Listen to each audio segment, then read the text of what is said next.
Hey guys, welcome back to the channel. आज की video का टॉपिक है हमारा meaning and concept of socialisation. कि सोशलाइजेशन क्या होता है और इसका मीनिंग क्या है, इसके कंसेप्ट क्या है, डायरेक्ट सोशलाइजेशन क्या है, इनडायरेक्ट सोशलाइजेशन क्या है। And yes, where it this topic is important. So yes, if you are preparing for BEd, if you are in teaching exam, C TET, UP TET, किसी भी state का TET दे रहे हैं और you are involve in teaching exams, आप preparation करना चाहते हैं, टीचर बनना चाहते हैं, तो ये जो आपका डेवलपमेंट का पार्ट आता है चाइल्ड पैथोलॉजी में, ये उसका एक टॉपिक है।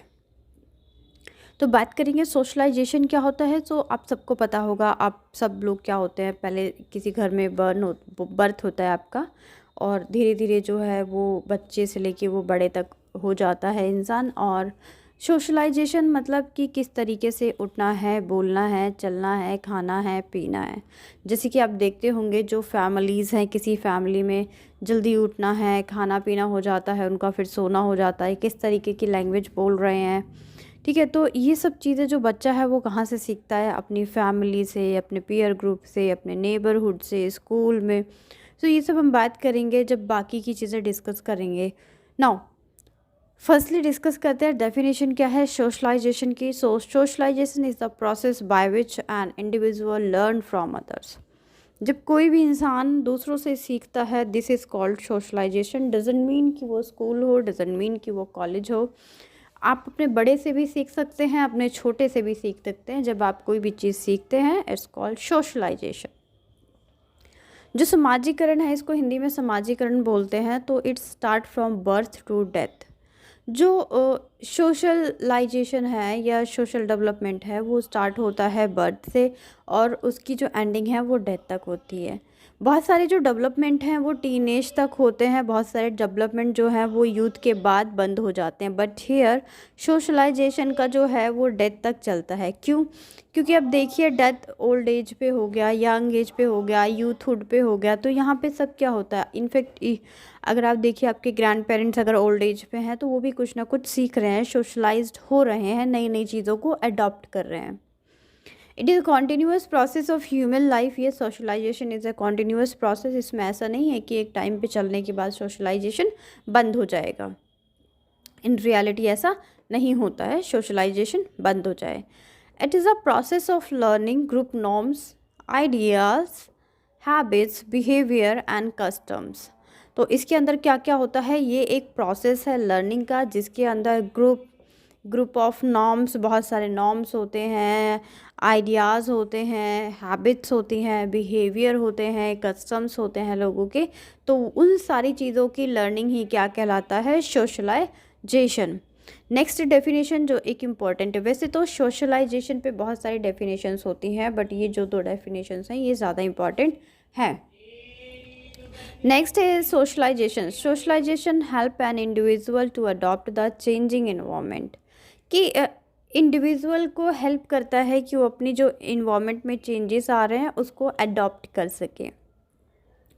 फॉर एग्ज़ाम्पल, जो आपके पेरेंट्स हैं और आपके बीच में एक जनरेशन गैप है, तो सोशलाइजेशन के थ्रू ही जो पेरेंट्स हैं वो आपके साथ एडजस्टमेंट बिठा पाते हैं, और जो आप लोग हैं वो अपने पेरेंट्स के साथ एक म्यूचुअल बॉन्ड और म्यूचुअल अंडरस्टैंडिंग बन पाती है इसी के थ्रू। सोशलाइजेशन, दैट्स वाई इसको बोला गया है कि socialisation help an individual to adopt the changing environment को चेंज करने में ये इम्पॉर्टेंट रोल प्ले करता है। नाउ अब बात करेंगे कि जो सोशलाइजेशन है उसको फर्दर कैटेगरीज में डिवाइड किया गया है। सबसे पहले आता है डायरेक्ट सोशलाइजेशन। अब जैसे कि वर्ड है डायरेक्ट, डायरेक्ट का मतलब क्या होता है, it occurs through formal teaching. Formal teaching के थ्रू सोशलाइजेशन सीखना, जहाँ पे रूल्स बने हुए हैं, नॉर्म्स बने हुए हैं, बाउंड्रीज़ है। अगर आप उनके रूल्स को ब्रेकअप करेंगे तो आपको पनिशमेंट मिलती है, जिसे आप अपने स्कूल डेज़ को याद कीजिए। तो इस तरह का जो सोशलाइजेशन है, किसके साथ बोलना है, उठना है, कैसे चलना है, हेल्प करनी है, सोसाइटी के बारे में जानते हैं। तो क्या होता है, स्कूल में होता है, डायरेक्ट होता है, नॉर्म्स के साथ होता है। तो इसका बेस्ट एग्जांपल क्या है, स्कूल टीचिंग। अच्छा, अब इनडायरेक्ट सोशलाइजेशन क्या होता है, तो वर्ड देख लो, इट इज़ इनफॉर्मल। इनफॉर्मल मतलब जहाँ पे कोई फॉर्मेलिटी नहीं है, दिस सोशलाइजेशन में occur anywhere and at any time, कभी भी कहीं भी हो जाता है ये सोशलाइजेशन। जैसे कि ईटिंग हैबिट, हैंड वॉश करना, हेयर स्टाइल बनाना। फॉर एग्जांपल, आपने किसी को देखा, आप अपनी फ्रेंड से मिलने गए और आपने देखा कि किस तरीके से उनके घर में कोई डेकोरेटिव आइटम रखा हुआ है, या फिर किस तरीके से उन्होंने खाना सर्व किया, या फिर किस तरीके से उनके सोफ़े का कुशन है। अब आपने वो चीज़ सिर्फ देखी है, अब अपने घर में आए, आप उसी हैबिट को रिपीट कर रहे हैं। This is what, this is socialisation. आप सोशल हो रहे हैं। आपने देखा कि आपके घर में जब आप छोटे होते हैं कि आपके जो भाई बहन हैं वो एक दूसरे की हेल्प करते हैं। आपने वहाँ से देखा कि अगर भाई को प्रॉब्लम है तो आप उसकी हेल्प कर रहे हैं, या बड़ा कोई उसकी हेल्प कर रहा है, तो ये चीज़ आपके अंदर अपने आप डेवलप हो गई कि जब किसी को हेल्प की ज़रूरत है तो आपको उसको हेल्प करनी है। तो ये क्या होता है? सोशलाइजेशन। छोटा बच्चा होता है, उसको नहीं पता होता है कि हैंड वॉश करके खाना खाना है, बट वो अपने घर में देखता है कि अच्छा इन्होंने हाथ धोया फिर खाना खाया, फिर हैंड वॉश किया फिर खाना खाया, फिर हैंड वॉश किया फिर खाना खाया। तो इससे वो क्या होता है, एक हैबिट जनरेट हो जाती है कि before eating food you have to wash your hand. So इस तरीके से जो चीज़ें हैं वो जल्दी जल्दी डेवलप हो जाती हैं इनफॉर्मल तरीके से, इनडायरेक्ट तरीके से। इसी को क्या बोलते हैं? Indirect socialisation. अच्छा, अब बात करेंगे कि री सोशलाइजेशन क्या होता है। जैसे कि वर्ड है री सोशलाइजेशन। री सोशलाइजेशन का मतलब होता है कि पहले से दोबारा से सोशल होना। अब देखिए यहाँ पे इसकी पहले डेफिनेशन देख लेते हैं, मीनिंग देख लेते हैं।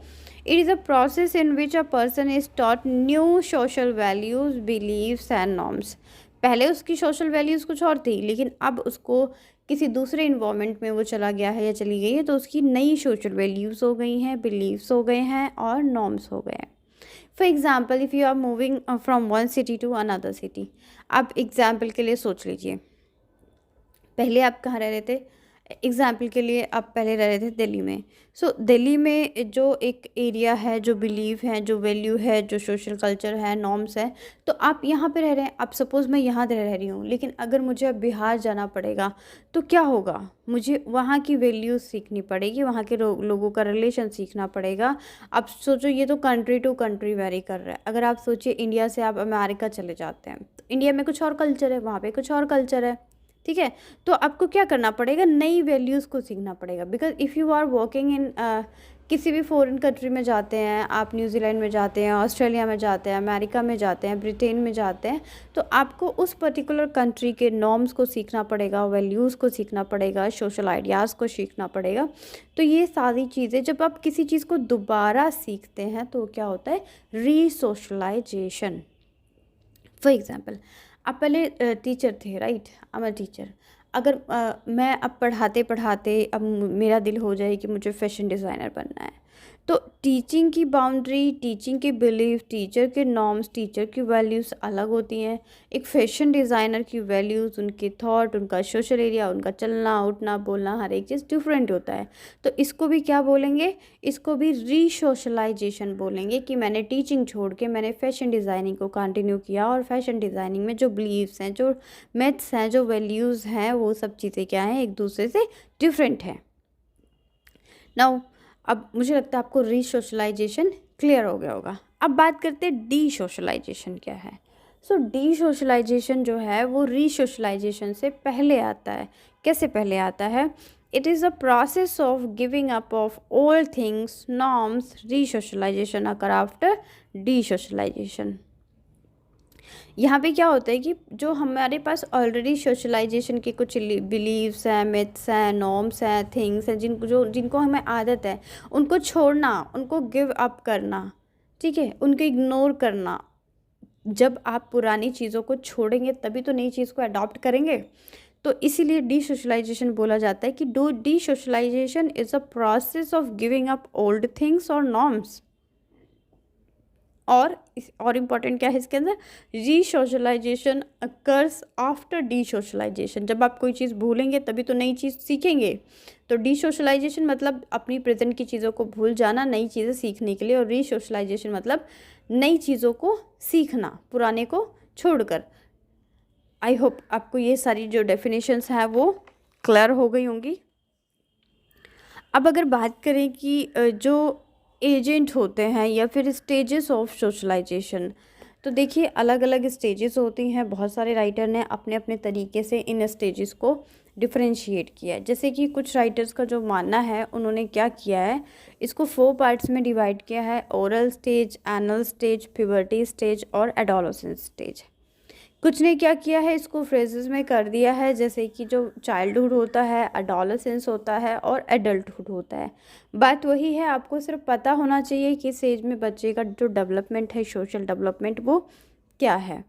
जैसे कि अगर बोला जाए कि crying and smiling are the form of early socialisation. जब बच्चा पैदा होता है, ये क्वेश्चन कई बार आ जाता है कि फर्स्ट सोशलाइजेशन क्या है। ऑप्शन में होगा crying and smiling, chatting with friends और प्लेइंग विद फ्रेंड्स, इस तरीके। तो वहाँ पे क्या आएगा, crying and smiling. Because when a child born, तो वो क्या करता है, अपने रिस्पॉन्सेज को, वो सोशल है, वो इंटरेक्ट करता है किसके थ्रू, बाय स्माइलिंग और बाय क्राइंग। इसके अंदर जो फर्स्ट एजेंट होता है वो फैमिली होती है, पीयर्स होते हैं। उसके बाद जैसे जैसे बच्चा थोड़ा बड़ा होता है 3 to 6 ईयर्स में, तो क्या होता है, स्कूल इसके अंदर आ जाता है। इसकी इस स्टेज पे क्या होता है, जब वो स्कूलिंग में जाता है, वो सोशल बिहेवियर, एटीट्यूड और नॉर्म्स को सीखना शुरू कर देता है। बोला जाता है कि which period is crucial for child socialisation. So yes, 3 to 6 years के जो बच्चे होते हैं, उनका एक क्रूशियल टाइम पीरियड होता है चाइल्ड सोशलाइजेशन का।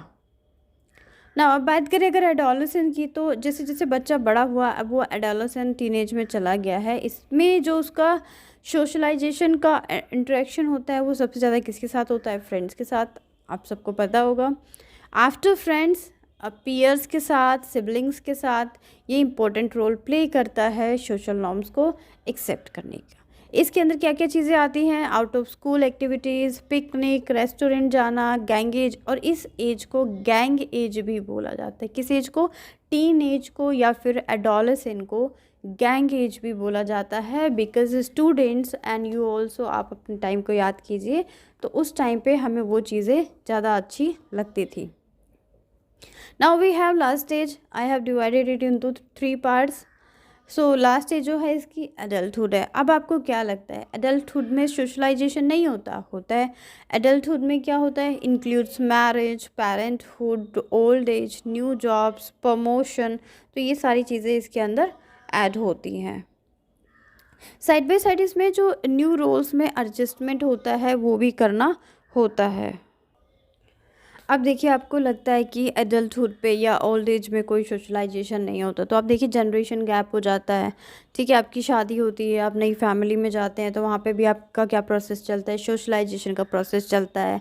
देन क्या होता है, बच्चे होते हैं, उनके साथ सोशलाइजेशन, ग्रैंड पेरेंट्स के साथ, father in laws, mother in laws के साथ सोशलाइजेशन, शादी से पहले अपनी फैमिली में सोशलाइजेशन। तो इस तरीके से जो सोशलाइजेशन का प्रोसेस है, वो कंटिन्यू चलता रहता है टिल डेथ। जैसे कि पहले भी डिस्कस किया था हमने इसकी डेफिनेशन के अंदर।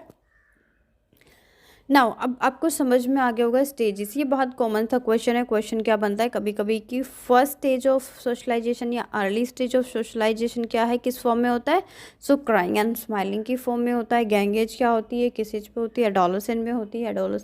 एडोलेसेंट किस एज पे होता है, वो सब आप जानते हैं। Now we have next topic is agent of socialisation, कि सोशलाइजेशन के कौन कौन से एजेंट है, कहाँ से जो सोशलाइजेशन है वो स्प्रेड अप होती है या फिर कंटिन्यू रहती है।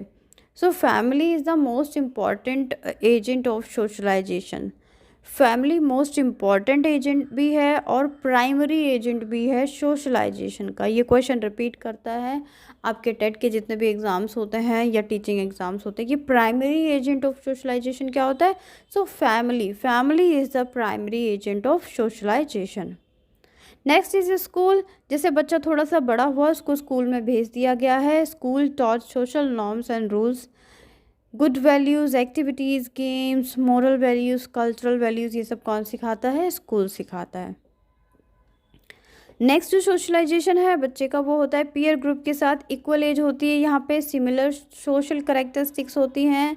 It is important for pre tin and early tin years, क्योंकि जो बच्चे हैं जब वो स्कूल में जाते हैं तो उनके साथ जो स्टूडेंट होते हैं वो उन्हीं के एज ग्रुप के होते हैं। एक जैसी लाइकनेस होती है, लगभग ऑलमोस्ट एक जैसी डिसलाइकनेस होती है। अगर से फर्स्ट क्लास के बच्चों को सबको टॉयज़ से खेलना पसंद है तो सबको ही टॉयज़ से खेलना पसंद होता है, ठीक है। तो एक पर्टिकुलर एज ग्रुप में जो बच्चे का डेवलपमेंट होता है वो एक ही तरीके से होता है। अच्छा, अब आपको क्या लगता है कि जो एजेंट ऑफ सोशलाइजेशन है उसमें मास मीडिया भी इम्पॉर्टेंट है? आपको नहीं लगता कि सोशलाइजेशन में या जो आज की नाउ अ डेज़ जो सिचुएशन चल रही है उसमें मास मीडिया सबसे ज़्यादा इम्पॉर्टेंट है? येस, आप व्हाट्सएप यूज़ कर रहे हैं, आप मैसेंजर यूज़ कर रहे हैं, आप TV, radio, Facebook, YouTube, films सब कुछ यूज़ कर रहे हैं और इनमें क्या दिखाया जाता है, इनके थ्रू आप सोशल होते हैं। अब देखिए, फिज़िकली हम लोगों से मिलना-जुलना थोड़ा-सा कम पसंद करते हैं और उसके बजाय क्या करते हैं, व्हाट्सएप पे चैटिंग कर ली, मैसेंजर पे कर लिया, टीवी टीवी देख ली, रेडियो, फ़ेसबुक, यूट्यूब, ये तो बहुत ज़्यादा। अब देखिए, बहुत सारी चीज़ें तो ऐसी हैं जो आप यूट्यूब से सीख लेते हैं। लाइक आपको खाना बनाना नहीं आता, आपने यूट्यूब से सीख लिया। आपको कपड़ा प्रेस करने नहीं आता, आपने यूट्यूब से सीख लिया। लाइक आपको हेयर स्टाइल बनाना सीखना है, आपने यूट्यूब से सीख लिया। आपको पढ़ना है कोई टॉपिक, आपने यूट्यूब पे ओपन करके पढ़ लिया। तो यूट्यूब देखिए, अगर प्रेजेंट एंड नाउडेज की मैं बात करूँ तो आपको कुछ भी नहीं आता है तो आप वहाँ पे जाके सर्चअप करते हैं, आपको वीडियोस मिल जाती हैं एंड आप उसमें परफेक्शन गेन कर लेते हैं। और सबसे जो मोस्ट पॉपुलर मास मीडिया है वो क्या है, वो है टेलीविज़न। चाहे लोग बोलते हैं कि टेलीविज़न की जो प्रेजेंस है वो कम हो गई है, बट रियलिटी ये है कि सपोज़ कोई संडे का दिन है, आपकी पूरी फैमिली एक साथ है, तो आपको बैठ के टीवी देखना ज़्यादा पसंद है कंपैरिजन टू व्हाट्सएप चलाना, मैसेंजर पे यूज़ करना, फेसबुक चलाना और यूट्यूब चलाना। राइट, अब तो एंड्रॉयड स्मार्ट टीवीज़ आ गए हैं और उनमें आप सारी चीज़ें आप ऑपरेट कर सकते हैं। अब जो सोशलाइजेशन है इसको फर्दर 2 पार्ट्स में डिवाइड किया गया है, फॉर्मल सोशलाइजेशन और इनफॉर्मल सोशलाइजेशन। ये कुछ कुछ उसी तरीके से है जैसे कि डायरेक्ट सोशलाइजेशन और इनडायरेक्ट सोशलाइजेशन हमारा था। फॉर्मल सोशलाइजेशन क्या होता है, it occurs in the structure, form and environment. Formal जैसे कि स्कूल में होता है तो वहाँ पे क्या है, एक स्ट्रक्चर फॉर्म है और उसी के अंदर सारे डेवलपमेंट जो हैं वो होंगे बच्चों के। नहीं होगा सही से, बच्चे बिहेव नहीं करेंगे तो उनको पनिशमेंट मिलेगी और जो सही करेंगे रिवार्ड भी मिलेगा। इसके अंदर एग्जाम्पल हैं जैसे कि स्कूल, लॉ और मीडिया इसके अंदर इंक्लूड हो जाते हैं। Now we have next point है हमारा informal socialisation. It occurs outside the structure environment. Structure environment के आउटसाइड पे होता है, parents, siblings, friends, neighbours, party, restaurant, marriage halls, ये सारे इसके एग्जांपल्स हैं। एक ऐसा सोशलाइजेशन जिसका कोई स्ट्रक्चर नहीं है, जो इन्वायरमेंट पे बेस्ड है, वो पेरेंट्स के साथ हो सकता है, सिबलिंग्स के साथ हो सकता है, फ्रेंड्स के साथ हो सकता है, नेबर्स के साथ हो सकता है, किसी रेस्टोरेंट में हो सकता है, मैरिज पार्टी में हो सकता है। तो ये सब किसके एग्जांपल्स हैं, इनफॉर्मल सोशलाइजेशन के। अगर मैं बिल्कुल सिंपली एक सेकेंड में बोलूँ तो फॉर्मल वो है जहाँ पे बाउंडेशंस हैं, जहाँ पे रूल्स है, जिनका एक स्ट्रक्चर है, वो फॉर्मल हो गया। फॉर एग्जांपल स्कूल को हमेशा माइंड में रखिए, आपको पता है जब आप स्कूल में थे तो कितनी बाउंडेशंस थी, कितनी रेस्ट्रिक्शंस थी। इनफॉर्मल क्या है, कहीं भी कभी भी जो सोशलाइजेशन होता है वो क्या है, इनफॉर्मल सोशलाइजेशन। सपोज़ आप किसी पार्टी में गए हैं, आपको चाउमीन खाना नहीं आता, आपको नूडल खाना नहीं आता, लेकिन आप कैसे सीख जाते हैं, दूसरे लोगों को देख कर कि वो कैसे सीख खा रहे हैं, तो वो भी क्या है, एक सोशलाइजेशन है। आप लोगों से बिहेव करना सीख जाते हैं, आप रेड लाइट पे रुकते हैं तो वो क्या है, सोशलाइजेशन है। आप किसी की हेल्प करते हैं तो वो भी क्या है, सोशलाइजेशन है, इनफॉर्मल सोशलाइजेशन है।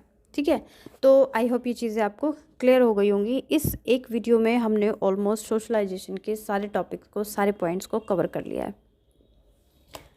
अब जो मेन एक इम्पॉर्टेंट बात वो है कि जो नेबरहुड है, कभी कभी इसको प्राइमरी सोशलाइजेशन में, प्राइमरी एजेंट ऑफ सोशलाइजेशन में भी काउंट कर लिया जाता है और सेकेंडरी एजेंट ऑफ सोशलाइजेशन में काउंट कर लिया जाता है। बट मोस्ट प्रोबेबली अगर पेपर में आता है तो नेबरहुड को आप हमेशा सेकेंडरी उसमें एजेंट ऑफ सोशलाइजेशन में काउंट करेंगे। प्राइमरी सोशलाइजेशन क्या है, फैमिली है। सेकेंडरी एजेंट ऑफ सोशलाइजेशन क्या है, स्कूल, मीडिया, फ्रेंड्स, नेबरहुड, इसमें बाकी चीज़ें आ जाती हैं। बट ऑलमोस्ट प्राइमरी पूछता है तो प्राइमरी एजेंट क्या है, फैमिली है। सोशलाइजेशन का प्राइमरी एजेंट फैमिली है। एक पूछा जाता है फर्स्ट टीचर कौन होता है बच्चे के लिए, तो बच्चे के लिए फर्स्ट टीचर उसकी मदर होती है। So mother is the first teacher of any child. किसी भी बच्चे के लिए उसकी माँ जो है वो फर्स्ट टीचर होती है। क्रूशियल पीरियड का क्या होता है चाइल्ड सोशलाइजेशन का? सो क्रूशियल टाइम पीरियड होता है 3 to 6 ईयर्स के बीच का जो होता है, क्योंकि इस बीच बच्चा अपने घर से निकलकर बाहर की दुनिया में इंटरेक्ट करता है बेसिकली इन द स्कूल और इन द नेबरहुड। तो ये चीज़ें इम्पॉर्टेंट हैं। बाकी डेफिनेशन मैं आपके साथ डिस्कस कर चुकी हूँ। आई होप काफ़ी कुछ आपको इस टॉपिक से क्लियर हो गया होगा। ऐसे वीडियोस के लिए आप क्या करेंगे, चैनल को लाइक कर लेंगे, अगर आप नए हैं तो सब्सक्राइब कर लीजिए। इसमें हम सारे ही जितने भी टीचिंग एग्ज़ाम से रिलेटेड आपके थ्योरीज थे, डेवलपमेंट था, चाहे वो सोशलाइजेशन है, मेंटल डेवलपमेंट है, सोशल डेवलपमेंट है, और आपका जो चाइल्ड किस तरह से फिज़िकल डेवलपमेंट होता है, या पियाजे की थ्योरीज़ हैं, चॉम्स्की की थ्योरीज़, वाइगोत्स्की की थ्योरीज़, इन सबको वन बाय वन कवर करेंगे। Stay connected. Thank you.